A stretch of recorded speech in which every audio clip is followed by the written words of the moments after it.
In the history of every nation, a few names become the echoes of power, ambition, and controversy.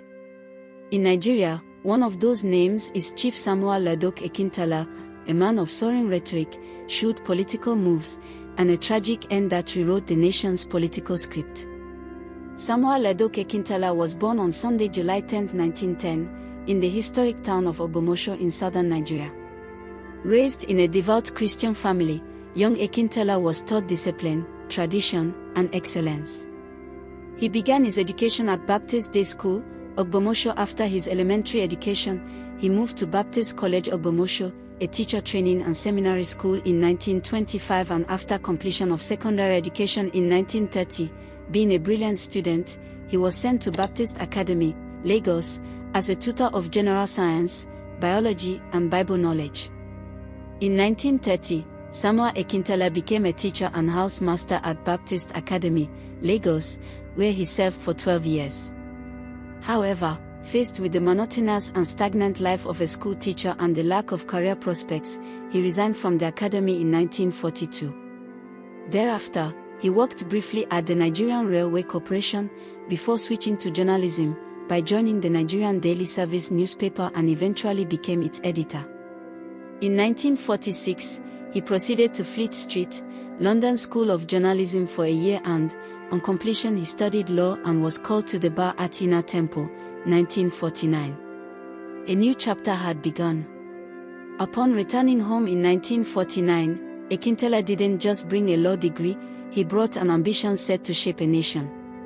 He edited the Daily Service, and joined forces with other trained Nigerians from the Western region to form the Action Group under the leadership of Chief Obafemi Awolowo. He became Minister of Health, then Minister of Communications and Transport as well as Aviation. But what made him unforgettable was not just his portfolio, it was his tongue. Akintola was one of the most eloquent and witty orators of his time. In 1957, Akintola revisited the push for independence. His motion for Nigeria's freedom passed in Parliament, but the British refused to assent. Though that motion failed, it lit the fire that would burn stronger in the years ahead. At first, he stood side by side with Chief Obafemi Awolowo, the leader of the Action Group. But ambition, ideology, and perhaps betrayal, changed everything, thereby disagreeing with Awolowo's decision not to join the coalition government. In 1962, a bitter rift emerged between the two titans. Akintola was accused of undermining the party by aligning with northern leaders. He argued he was saving the West from political isolation. But many saw it as treason.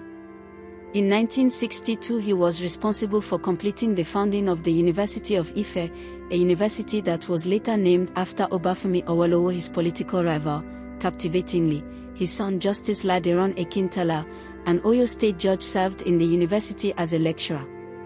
Akintola was also involved in the development of Premier Hotel Ibadan, a subsidiary of Odua Heritage Company and one of the oldest and prestigious hotels in Ibadan, Oyo State. The feud threw the western region into chaos. Violence erupted. Fires blazed. People were attacked. It was a time called Operation Wetie. The Action Group party broke into two factions, leading to several crises in the Western Region House of Assembly that led federal government to declare state of emergency rule in the region, and Chief Dr. Moses Majikadonmi, the Federal Minister of Health, was appointed as administrator. Akintola was eventually restored to power in 1963. In the general election of 1965, Akintola won his position as premier, not as member of the Action Group party, but as the leader of a newly formed party called Nigerian National Democratic Party, NNDP, which was in an alliance with the Northern People's Congress, NPC, the party that then controlled the federal government. In the midst of the chaos, Akintola received an ancient and sacred Yoruba title, the Aare Ona Kakanfo, a title once reserved for the mightiest warriors of the land. After his death, the Aare Ona Kakanfo seat was vacant for 21 years until Chief MKO Abiola was invested with it, as the 14th Aare Ona Kakanfo by Alifin Adeyemi III of Oyo, on Thursday, January 14, 1988. To the Yoruba people, it was a title of both power and burden, and perhaps an omen. Akintola refused to step down as premier, defying parliament and drawing the wrath of the people. Riots intensified. The country edged closer to collapse.